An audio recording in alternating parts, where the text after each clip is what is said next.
పంచాయతీలకి connect అయ్యే రోడ్ని ముందస్తుగా మంజూరు చేశాం. ఇవన్నీ కాకుండా ప్రత్యేకంగా కేంద్ర పథకాలు కొన్ని ఉన్నాయి.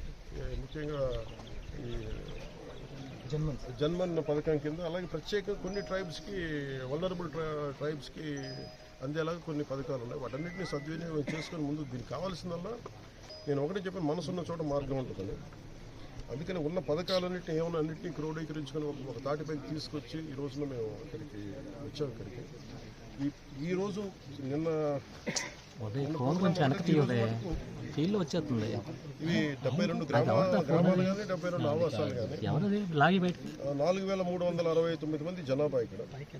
అనంతగిరి గ్రామ పంచాయతీ గుమ్మంతి గ్రామం నుండి రాచకిల్లం గ్రామం మీదుగా రెడ్డిపాలెం గ్రామానికి పంచాయతీరాజ్ నిధులతో 5.5 కిలోమీటర్ల మేరకు 5,56,00,000 అంచనాతో తార్ రోడ్డు నిర్మాణానికి ఈ రోజున పంచాయతీరాజ్ ఇంజనీరింగ్ విభాగం ద్వారా మేము పనులు చేయడానికి శంకుస్థాపన చేయబోతా ఉన్నాం.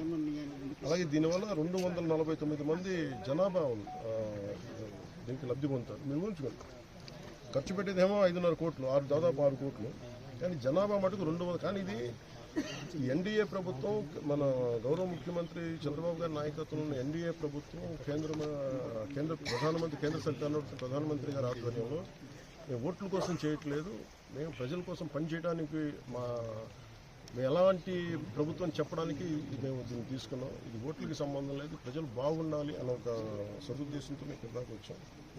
సో మీ అందరూ కూడా ఈ అల్లూరు సీతారామరాజు జిల్లాకి వచ్చి సహకరిస్తున్న ప్రతి ఒక్కరికి పేరు పేరున ధన్యవాదాలు. సార్, డోలీ రహిత ప్రాంతంగా మీరు చిత్రించడానికి చూస్తున్నారు.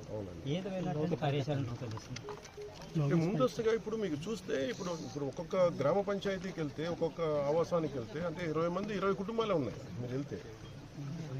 కానీ వాళ్ళ సమస్యలు, వాళ్ళ ప్రకృతిని కాపాడే పరిరక్షకులు, వాళ్ళు కరెక్ట్గా కాపాడుకుంటే వాళ్ళ ప్రకృతిని కాపాడేస్తారు. సో అందుకనే మేము ఇందాక మాట్లాడుతున్నానంటే ఒక 20 కుటుంబాలు ఉంటే ఒక చిన్నపాటి ఆవాసంలో అక్కడ కావాలంటే ఒక 2 హోమ్ స్టే లాగా మీరు కానీ ఇవ్వగలిగితే మన టూరిజం భాగం కూడా తీసుకురావచ్చు దీనికి. దానివల్ల మీకు కూడా 20 పంచాయతీ